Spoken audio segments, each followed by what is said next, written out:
Hi guys, I'm here just to update you on my project that I've been working on for the past month or so, and so I want to tell you about this week's progress.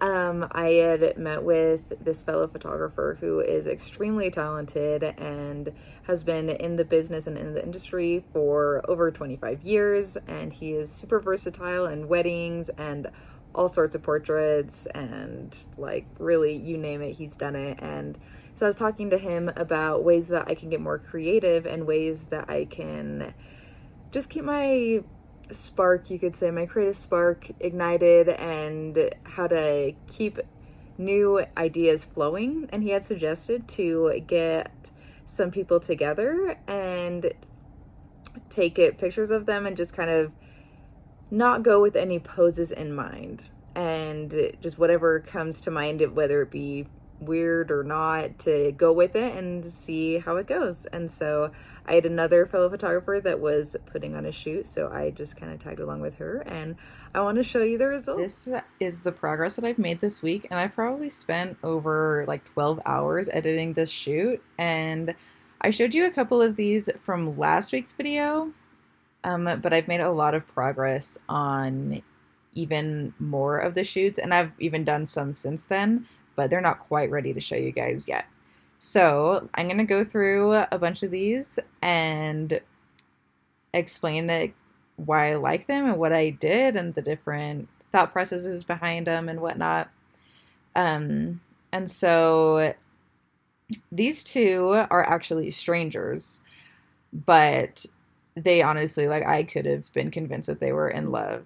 And like, they just looked so cute together. And like this black and white one, I was really skeptical about originally because I don't know, like at the moment, I just didn't think that they looked like they had that good of a connection. But now in these photos, like they just look super connected and super, almost like just like romantic, but like still model and still almost like edgy, but super, super cute nonetheless.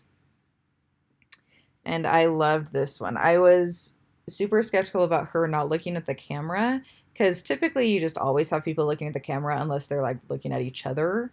But I love this photo. This is probably one of my favorites. And then this one, this setting was supposed to be for flat lays. And in case you don't know what a flat lay is, it's basically just like in weddings, there'll be the wedding invitation and there will be their ring and then maybe some ribbon or some flowers on top. And it's basically layers of stuff that you take that are usually like flat. And so I'm not typically a huge fan of doing them. I think they look cool. It's just not something that I enjoy doing, but I love the way that this photo turned out in particular. And it's not the typical flat lay, but I think that it looked super cool. And then I think I showed this photo in my previous video, but it's also one of my favorites. And I love her complexion and I love the way she's holding her robe in the session.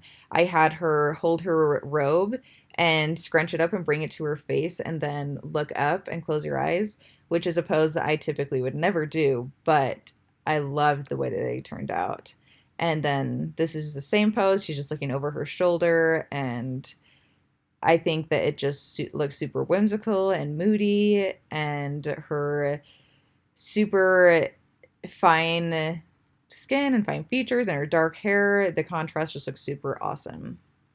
And then moving to another location with the mountains in the back and the contrast of her blue dress and the depth of field was just incredible.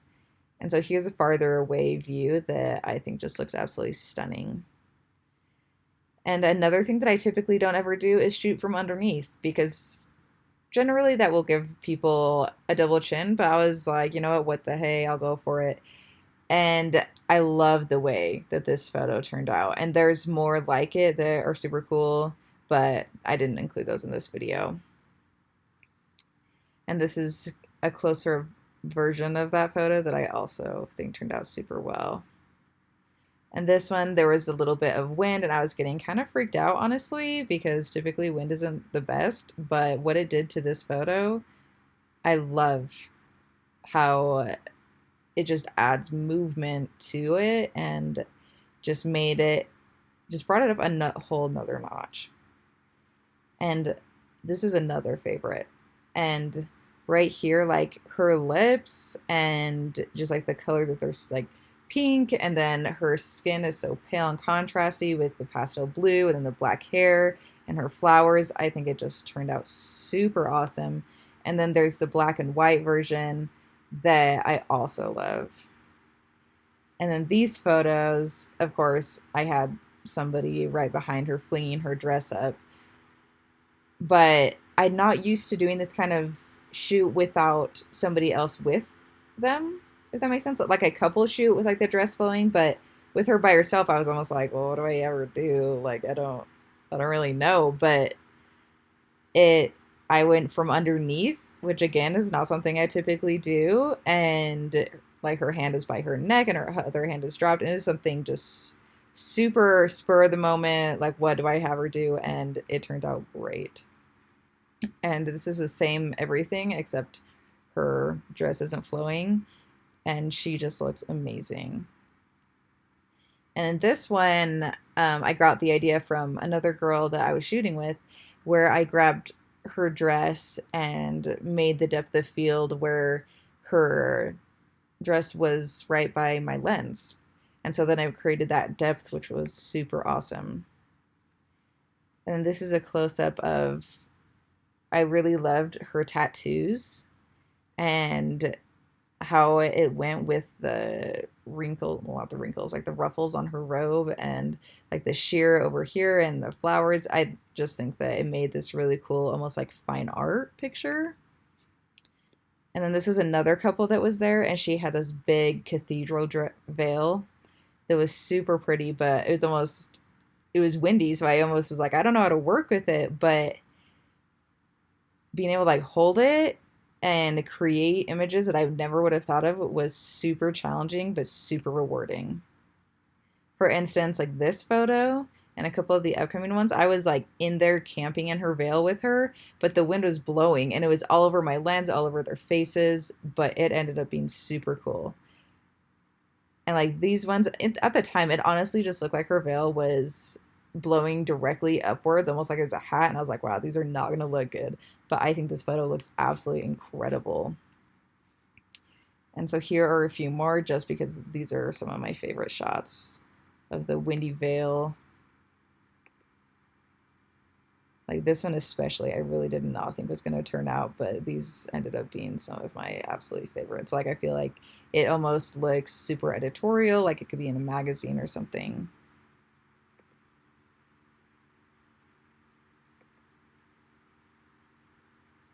And then these ones we had to have her take her veil off because, like I said, it was super windy and it was kind of getting to a weird point. But another creative thing that I did was typically when they're in a wedding dress and a suit, I always have them looking at each other, or they're both looking at me, or it's, I don't know, it's very interactive. I never really have someone looking at me the way that her name is Janelle, that Janelle is.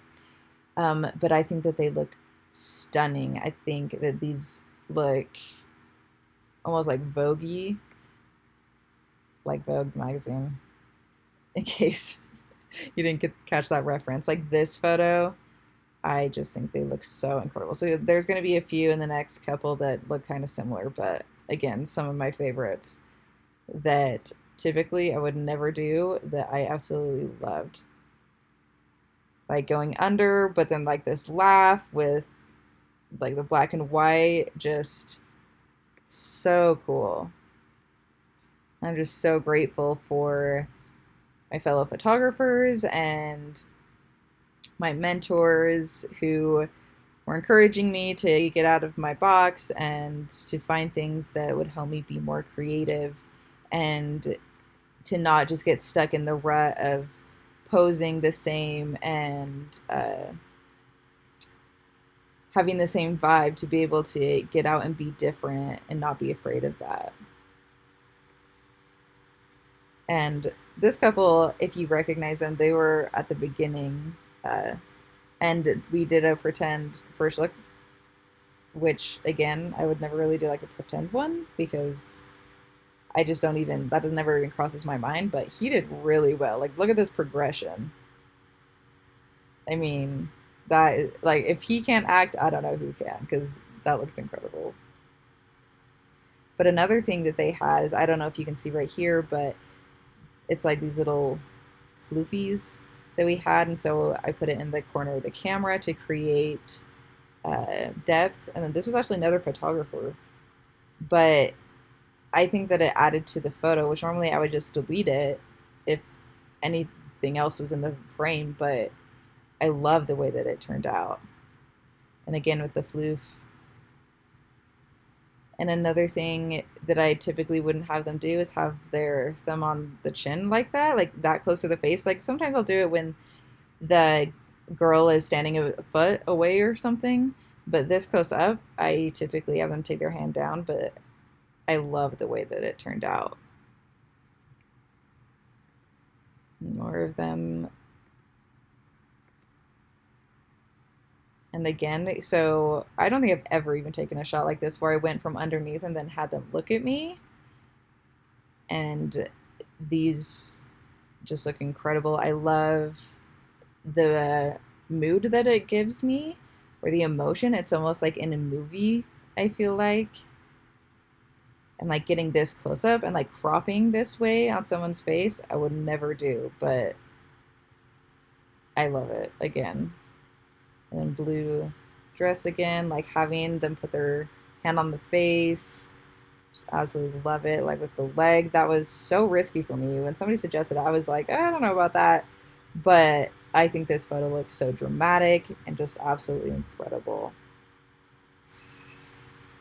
And this one where he's holding her is so emotional, and I'm so proud of these photos. I almost just want to show you all of them, which you're probably like, really? Like she hasn't showed me all of them? There's more? But yes, there are definitely more.